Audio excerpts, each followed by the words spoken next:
Literature. It unites us across space and time. Reading great literature exercises the imagination. We enjoy stories. It's a pleasure to meet characters, live in their world, and experience their joys and sorrows. In a practical sense, an active imagination helps us perceive truth, make value judgments, and deal with the complexities of life in creative ways. Today, our episode is dedicated to literature. We shall discuss how one influential lady in the field of literature for more than 25 years has ensured that she always remained in good mental health while wearing many hats at a time. With that, let me introduce you all today to an author, poet, translator. She writes for both children and adults, has over 60 books published, a frequent contributor to magazines and journals in India as well as abroad. She has edited and compiled several anthologies. Among other awards, she has also received the NCERT National Award for Children's Literature for her book Ashok's New Friends, while her historical caravan to Tibet was on a prestigious AB International Board of Books for Young People Honor List 2008. Her work has been translated into several Indian and foreign languages. Ladies and gentlemen, it's my great pleasure and honor to have one of the most influential leading lady in the field of literature, Miss Deepa Agarwal. Thank you for coming, Deepa ji, on our Solh Talks Leading Ladies Season 1, Episode 3. How are you today? How are you feeling? I am very much honored to have you here. And if you can tell us, the audience, something about you, I am definitely sure they are gonna love to hear you. Thank you so much for inviting me, first of all. It's our pleasure. I'm feeling great. I'm feeling really honored being on the show. And what I'd like to tell the audience is that I write books mostly for children. I also write for adults. And I definitely like to write about, gender equality and class equality and, other issues that affect us. My aim through my writing is to provide a kind of, support, emotional support to children. Because, we all face so many problems in our daily lives, and the way things are these days, people become very isolated.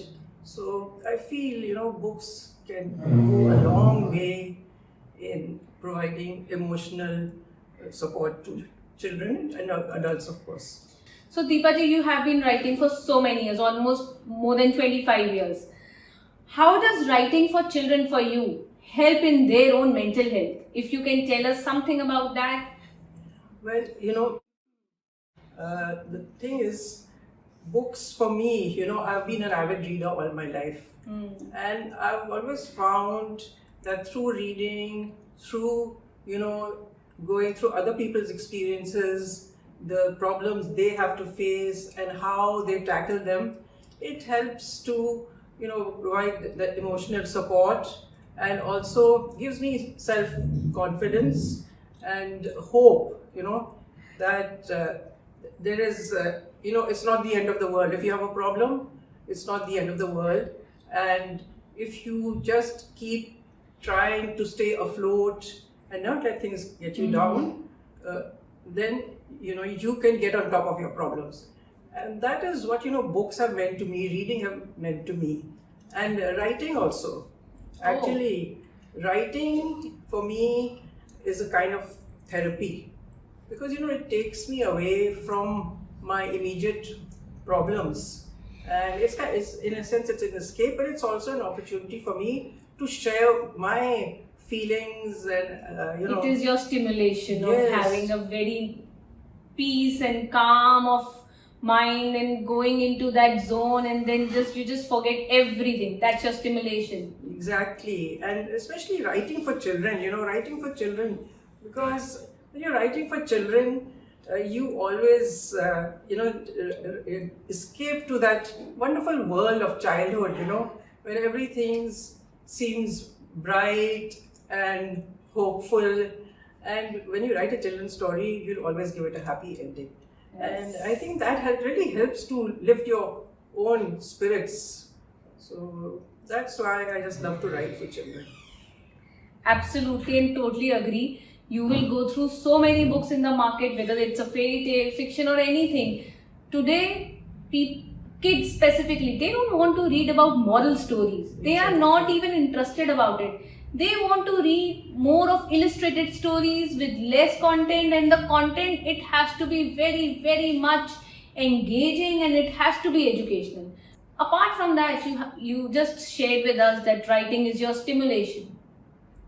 If you can tell our audience some of your personal experiences, Deepaji, that have inspired you, your writing, and how you hope these particular stories can impact children's mental health.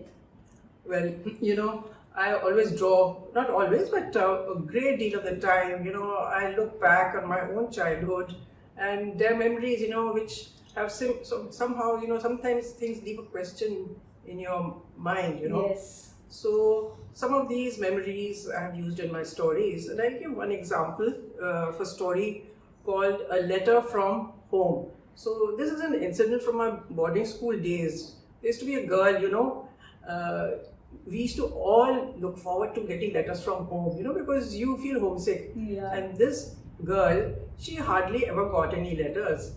And one day, she got a typed letter. Oh wow. And we were so impressed, wow, a typed letter.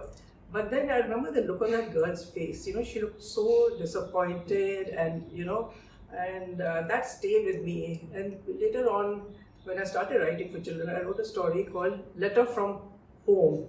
And it was about this girl who's kind of neglected. Actually, she's a motherless child and her father has little time to write to her. And he probably dictated a letter to his secretary and sent it.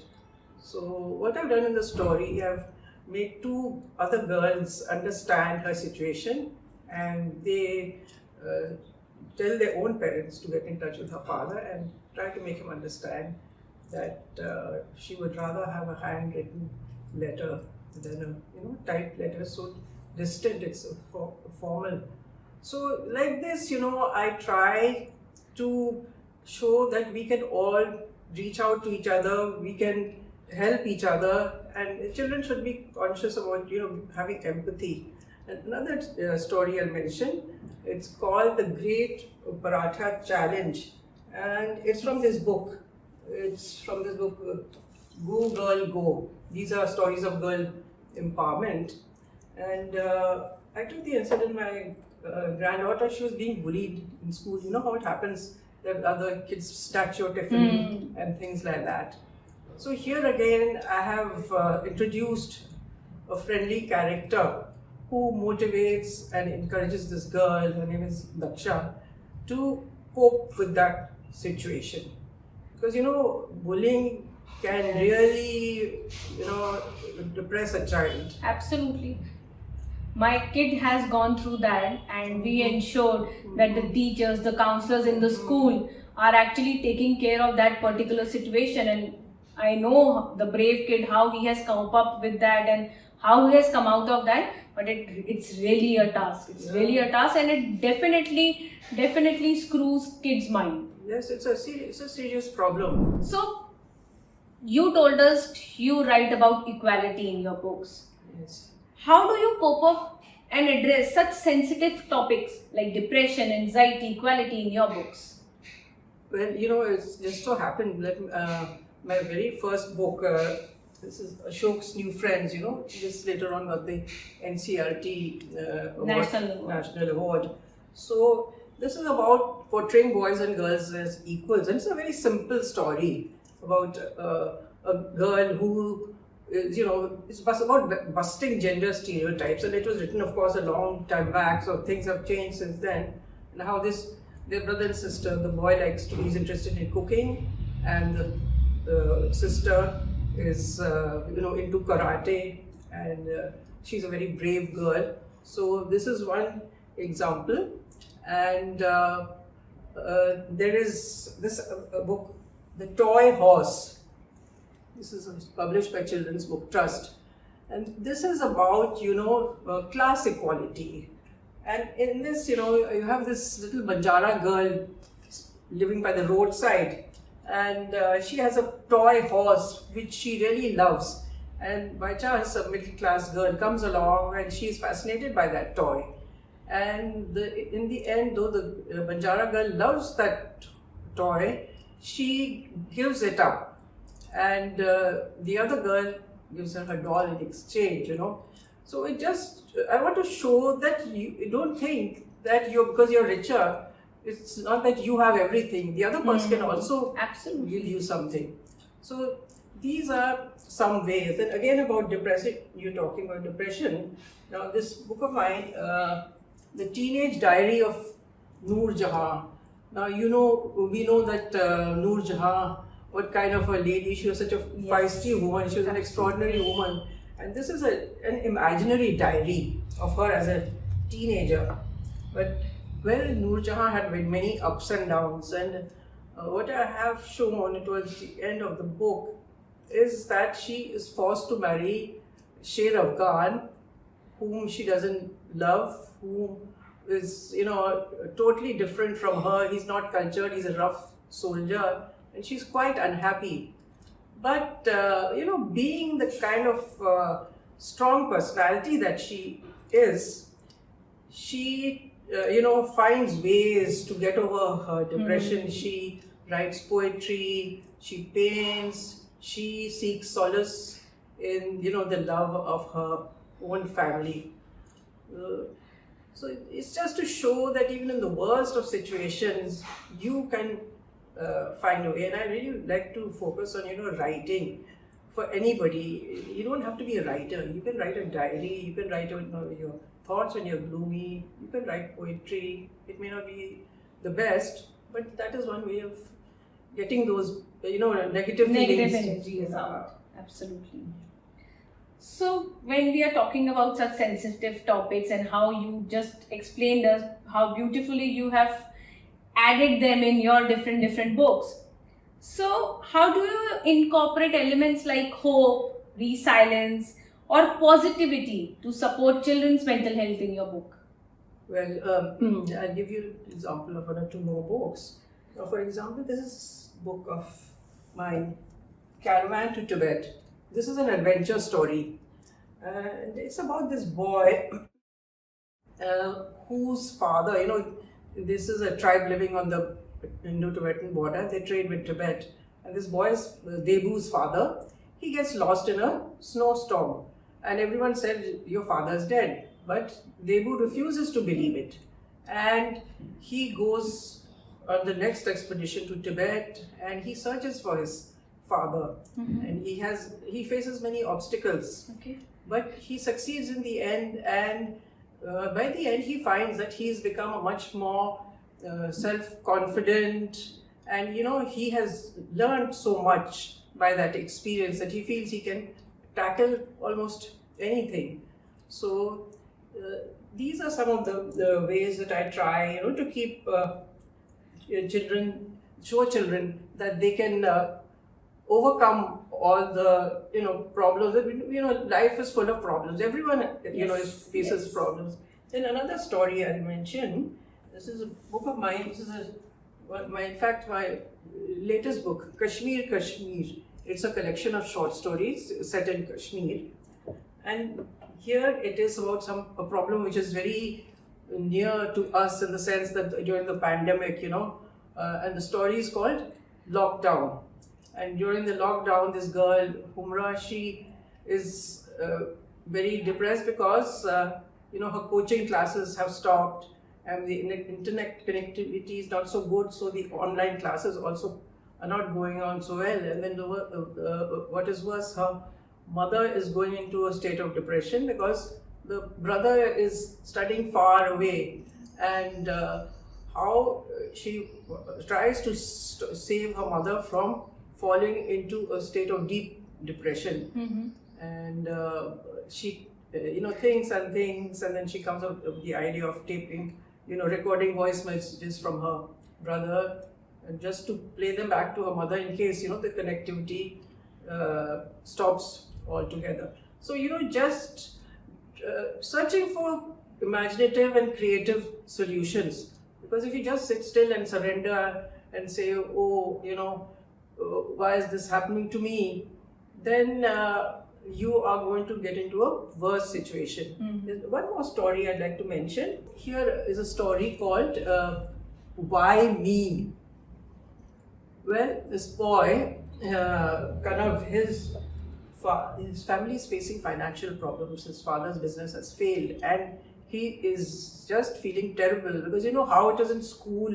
How these days everything is about your financial situation and things like that. But then he comes across a boy who has been disabled in an accident, and he's in a wheelchair, and somehow they strike up a friendship, and through their interaction, and he realizes that there is somebody whose situation is worse than mine, and they are able to provide support to each other. So this is a thing I want to stress over and over again, that we should have that feeling of empathy towards others. Children should also be conscious. Absolutely. That quiet, lonely child, try to have some empathy for their situation and try to find out what their problem is and how you can help out. Absolutely. Listening to you and understanding how you have ensured all your books are talking about this thing, putting children's mental health on priority, there are no words. I have no words. Thank you so much. So, what advice would you like to give the parents, the educators today, if the children who can read your books today, how it will be good for their mental health? If there is any advice, Deepaji, you would like to give them? Well, first of all, I always try to advise parents and educators to encourage leisure reading in children. There is a lot of value in leisure reading which people often don't understand. They say, oh, it's a waste of time, concentrate on your textbooks, and often they discourage children. But leisure reading not only takes you away from the problems of your daily life, but it also provides role models. Right. And while working out the solution in the story, addressing the problem in the story, you learn how to solve your own problems. So what I would suggest is that if you read a story, it would be a good idea to discuss the story with the child. There should be an involvement from the educators and the parents, and let the children think about the problem the child is facing and see if there is something corresponding in their own lives and how they would go about solving such problems. And they can even discuss issues in some stories there'll be an issue about a child lied, but why did they lie? These kind of issues also crop up, and what is their take on it, and that will help them to think more, and come up with more imaginative and creative solutions for their own personal problems. Absolutely agree on that. I think some of the educators and parents are now thinking about that. I have heard a lot of stories of parents who have incorporated a bedtime story routine in their kids' day-to-day life. And most of these stories, when I heard here too, they are more about, not a moral story, but majorly about a character. So, totally agree on that. On that note, Deepaji, I really, really thank you from my heart. And it was an honor to have you in Solh Talks Leading Ladies. With that, we would like to give you a small token of thanks from our side, a very small thing. It's a soul calmness hamper. So like Solh, we are tools and solutions for marketplace. It has small tools which will help you to, whenever you are in a bad mood, to come in a good. Thank you so much, Deepaji, for giving us your precious time. Thank you so much, because it's been very nice discussing all this with you, and I really feel very honored that you have featured me in this wonderful series of yours. It's The pleasure is all ours, and this is your thank you for participating with us. I hope you all enjoyed our Soul Talks today with Deepa ji. Today, specifically with her, we learned not only reading is good for mental health, but writing is also. I hope you enjoyed this episode. Tune in next week, same time, same day, on our channel. Subscribe our channel, download our app, and we will meet you next week again. Thank you for watching Soul Talks, Season 1, Leading Ladies.